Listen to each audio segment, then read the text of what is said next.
A pope giving birth during a sacred procession? A sworn army ready to die for God? A nation without a single newborn cry, where no one is ever born, yet it rules over billions of souls worldwide. This isn't a fantasy movie. This is the Vatican, a tiny country on the map. Yet it holds metaphysical power, locked doors, classified files, and rituals so arcane that even modern science falls silent before them. So, are you ready to step through the gates of the Vatican's secret world, where truths buried for centuries are waiting to be revealed? Pope Joan, the terrifying secret hidden throughout history. A pope giving birth in the middle of a holy procession? It sounds like a scene from a fantasy film, but it's the core of one of the most shocking legends in Vatican history. Her name was Joan, the only woman ever believed to have ascended the throne of the Catholic Church. Disguised as a man, she reportedly climbed through the clerical ranks and led the church for years. Until one fateful day, during a grand procession, as thousands of worshippers bowed their heads in reverence, the Pope suddenly clutched her belly in labor pains and gave birth in the streets of Rome. The Vatican stood frozen, a devastating secret exposed. And if this legend is true, it wasn't just a moral scandal. It was a shattering rupture in the male-dominated foundation of the Church's power. Since then, a bizarre ritual, half secular, half mystical, has been quietly practiced during every papal election. Its name? Sedia Stercuraria, the chair with a hole. The newly elected pope must sit on it, while a deacon, typically a young cleric, reaches through the opening to physically verify the pope's male anatomy. If confirmed, he announces to the cardinals, "Duos habet et bene pendentes." He has two, and they are well hung. To which the assembly replies, "Deo gratias." Thanks be to God. Sounds absurd, but the ritual did exist, and the Vatican has never officially denied the story of Pope Joan. So, what truth is being hidden? Did Pope Joan really exist? Or is this the greatest cover-up in Catholic history? From the infamous chair to the 80-kilometer-long shelves of forbidden archives, from gender verification rituals to eerie Latin incantations, the Vatican's veil of secrecy has never been so fragile. And what about you? Do you believe Pope Joan was a buried truth, suppressed for centuries, or just a fabricated tale to shake the Church's authority? Leave your thoughts below, because you might be the one to unravel the greatest mystery in Christian history. Vatican Secret, where priests are trained to battle demons. Think exorcism is just a horror movie trope? Think again. Right in the heart of Vatican City, the epicenter of Catholic authority, there's a secret but official training program where priests don't just learn to preach, they learn to fight demons. Here, ancient theology meets modern science in an unprecedented curriculum. Priests are taught to distinguish between mental illness and true possession, to study phenomenology, psychiatry, and the spiritual art of driving evil entities out of human bodies. It's not just holy water or the Lord's Prayer. These rites include ancient Latin rituals, techniques to suppress supernatural forces, methods that science still can't fully explain. And the most shocking part, over 250 priests worldwide have graduated from this program. They perform thousands of exorcisms each year, some involving terrifying scenes, convulsions, ancient languages, unnatural strength, even defiance of gravity. The Vatican calls it the war against the forces of darkness. They believe demons are gaining strength in today's modern world. Some call it superstition. Others say only those who've looked into the eyes of the possessed understand it's no joke. So, what do you believe? Is the devil just a symbol in scripture, or a real force waiting to strike? Share your thoughts below before something starts reading your mind. And don't forget to like, share, and follow for even more secrets, some stranger than fiction. Vatican, the only country without the cry of a newborn.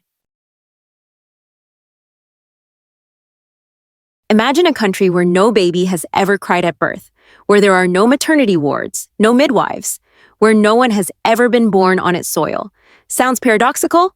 But that's exactly the case with Vatican City, the supreme power center of Roman Catholicism, and the only country on earth where birth, in the biological sense, has never occurred.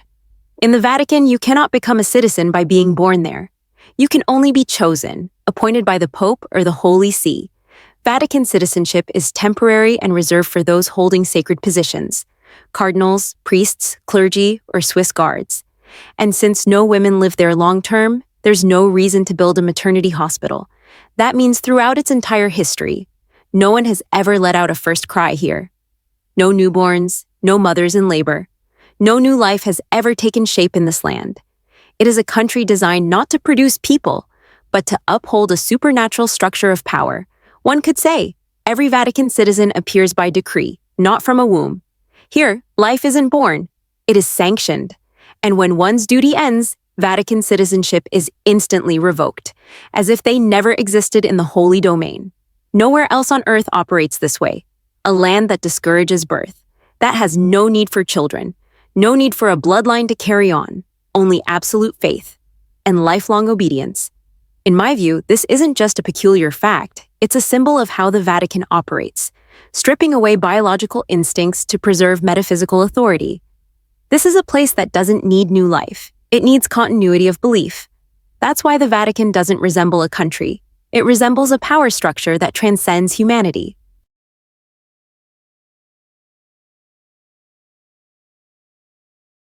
Vatican, the world's smallest yet most mysterious country? At only 0.44 km2, smaller than New York's Central Park, Vatican City might look like a speck of dust on the map.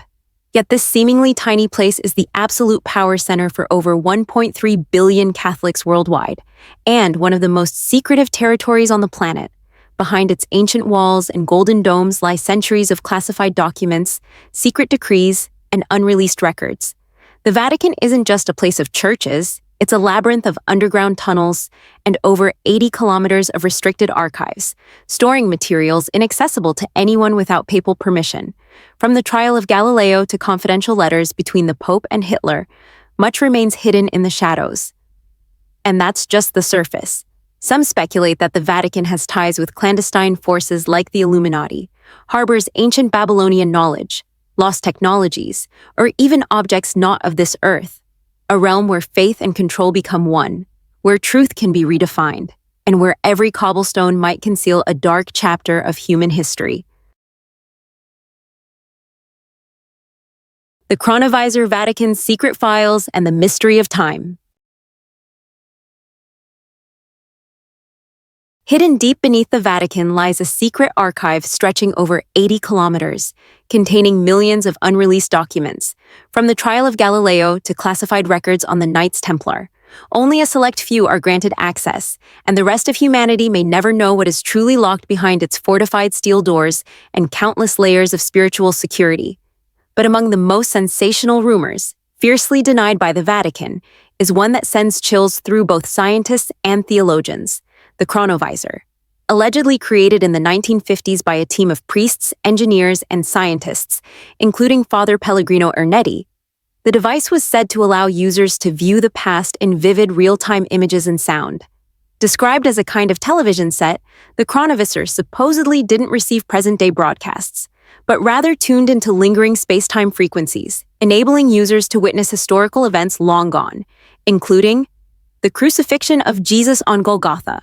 The Vatican has never officially confirmed the device's existence, but disturbingly, they've never fully denied it either. Even more ominous, shortly after the first leaks about the Chronovisor surfaced, all related materials mysteriously disappeared from public archives. So, if it is real, who holds the power to rewatch humanity's past?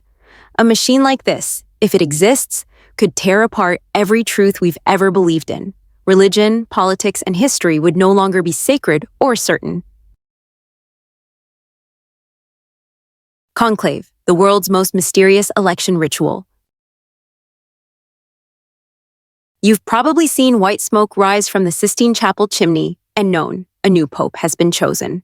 But did you know that the sacred ritual of the conclave once began with a forced lockdown and starvation? It all began in 1268 when the cardinals gathered to elect a new pope, but argued for nearly 3 years without reaching a decision. The public, outraged, locked them inside a palace, sealed the doors, cut their food rations, and even removed the roof to pressure them into making a choice. Thus the term conclave was born, from the Latin cum clave, meaning with a key, a symbol of absolute power and absolute isolation. Today that ritual remains nearly unchanged. Cardinals are completely cut off from the outside world.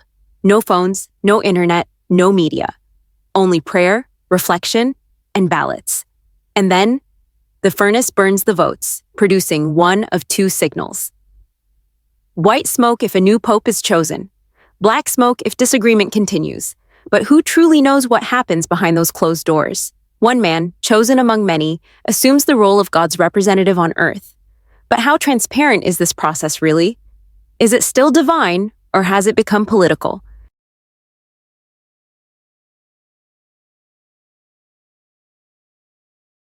The Pope doesn't earn a salary, but lives like a king? One of the most striking paradoxes of the Vatican lies with its most powerful figure. The Pope receives no salary, owns no property in his name, and has no personal bank account. On paper, he is the embodiment of humility, renouncing material wealth as a living example of faith and asceticism, in line with religious doctrine. Yet reality reveals another layer of power. The Pope lives in the apostolic palace, surrounded by priceless works of art, beneath ceilings painted by Michelangelo, and among Renaissance interiors adorned with gold leaf. He doesn't need to spend money, because everything from clothing, medical care, and security to private air travel is fully funded by the Vatican. He has a personal staff, is protected by the Swiss Guard, and has near unlimited access to all the resources of the Holy See. What's remarkable isn't the luxury, but how it's ritualized. In the Vatican, opulence isn't hidden or justified. It's celebrated as part of sacred authority. The representative of God on earth doesn't need possessions, because the world itself serves him. This isn't a contradiction. It's a unique model of power, where authority doesn't lie in ownership, but in absolute service.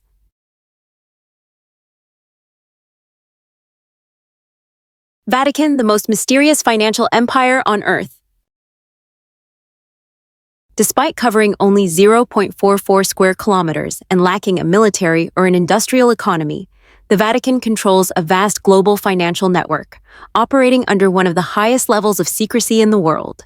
The Holy See's income doesn't come from taxes or trade, but from more unique sources: entrance fees to the Vatican museums, among the most visited tourist attractions in the world, religious donations from millions of global followers, financial investments, and most notably, a vast real estate portfolio spanning major cities like Rome, London, Paris, Buenos Aires, and New York.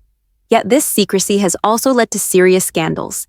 Most infamous was the collapse of Banco Ambrosiano, a financial institution tied to the Vatican, in the early 1980s. Its director, Roberto Calvi, was found hanged beneath London's Blackfriars Bridge, his hands bound behind his back, a shocking death that remains unresolved to this day. The case triggered a wave of allegations linking the Vatican to money laundering operations, the Italian mafia, and underground political networks, using secret financial channels accessible only to a select few. Though the Church has consistently denied involvement, the Ambrosiano scandal made one thing clear: the Vatican is not just a center of faith. It is a powerful, silent financial superstructure that operates beyond the reach of ordinary secular oversight.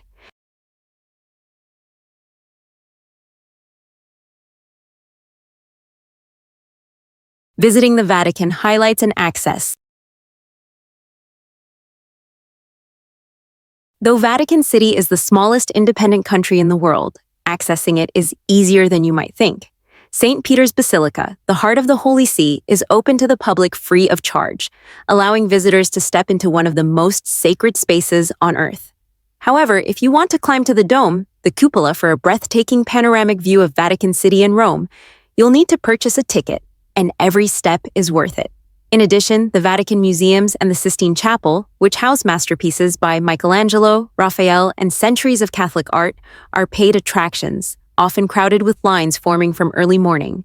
For those seeking more than a typical tourist experience, the Vatican also offers access to restricted and mysterious areas: the tombs of past popes, underground archaeological zones, and the Scavi, the site believed to contain the actual tomb of St. Peter.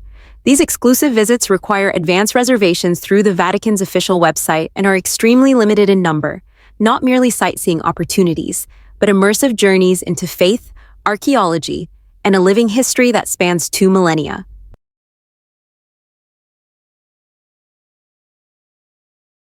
Secrets beneath the Vatican, the tomb of St. Peter. Buried deep beneath the main altar of St. Peter's Basilica lies one of the most sacred and debated relics in all of Christianity, what is believed to be the tomb of the Apostle Peter, regarded by the Catholic Church as the first pope, the rock to whom Jesus entrusted the keys to heaven. This discovery is no mere legend.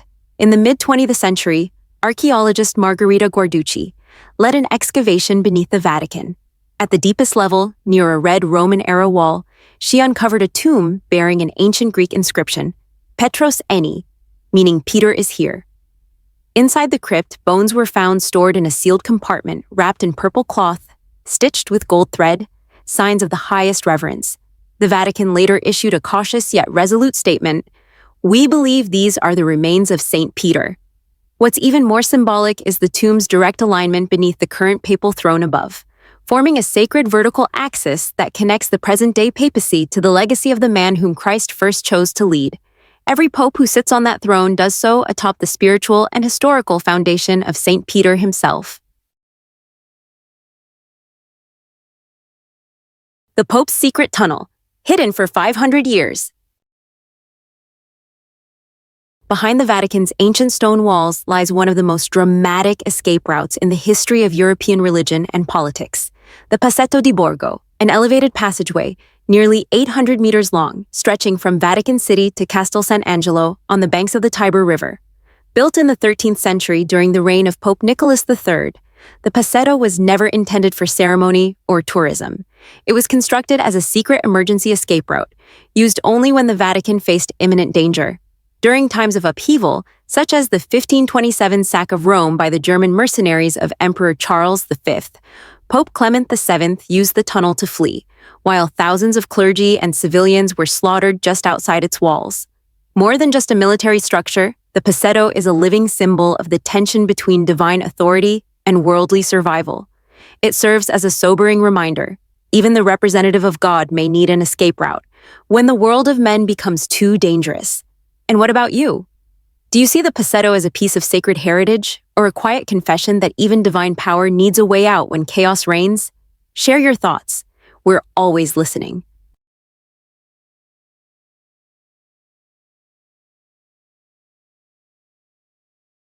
Vatican, the hidden and bizarre attractions you'll only find here. Today, the Pope is known as the spiritual leader of the Catholic Church, but few remember that, in the past, he was also an absolute monarch, ruling territory, managing finances, issuing laws, and commanding his own military. Before 1870, the Pope was not just a religious figure, but the king of the Papal States, a collection of territories that stretched across central Italy and existed for over 1,000 years. He had a royal court, hired mercenaries, owned castles and prisons, and led armed forces that frequently fought in or were targeted during Europe's religious and political wars. But in 1870, with the unification of the Kingdom of Italy, Italian forces entered Rome and annexed all papal territories, bringing an end to the era of the Pope King. Vatican City lost all territorial control and entered a prolonged period of tension with the Italian government, lasting nearly 6 decades. It wasn't until 1929, through the Lateran Treaty signed with Mussolini's fascist regime, that Vatican City officially became an internationally recognized independent state. Though its physical size was drastically reduced compared to the former papal empire, the Vatican gained what it valued most: inviolability, spiritual sovereignty, and a permanent place at the table of global power.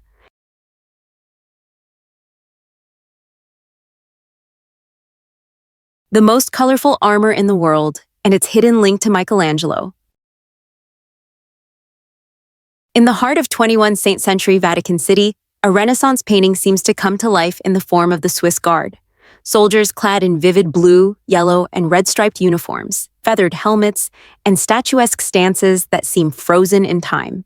But don't let their festive appearance fool you. This is the most unique security force on the planet, not just because of their centuries-old history, but because of the oath of life and death they swear. Established in 1506 under Pope Julius II, the Swiss Guard recruits only unmarried, practicing Catholic Swiss men of pure descent, who meet strict height requirements and are willing to sacrifice their lives to protect the Pope. Legend has it that Michelangelo himself designed the original uniforms, not just as a symbol of artistic grandeur, but as a reminder that defending faith is itself a sacred art. And they have truly fought, not in ceremonial form, but in one of Vatican's darkest days, the 1527 sack of Rome. When German mercenaries of Emperor Charles V invaded and destroyed the city, 147 Swiss guards made a last stand, allowing Pope Clement VII to escape through the Passetto di Borgo tunnel. Only 42 survived. To this day, every new recruit still takes a solemn oath, hand placed on the Vatican flag, declaring, "I swear to serve faithfully, loyally, and honorably the Supreme Pontiff, even to the sacrifice of my life."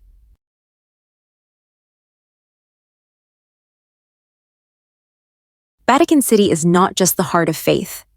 It is the brain behind truths humanity has yet to dare speak aloud. A tiny country, but behind its walls operates a vast machine of power, driven by ritual, symbolism, and secrets that could shake the foundations of history if ever exposed. In my view, the Vatican is more than a center of belief. It is a labyrinth of power and myth, where reality and illusion blur. What we see is just the surface. What lies beneath could rewrite everything we think we know about history and about ourselves. But what about you? Among all these mysteries, what do you believe is real? Leave your thoughts in the comments below and let's unravel these secrets together. And if you want to keep up with more sharp insights on global economics, finance, and geopolitics, don't forget to hit subscribe and turn on the notification bell so you never miss a future video.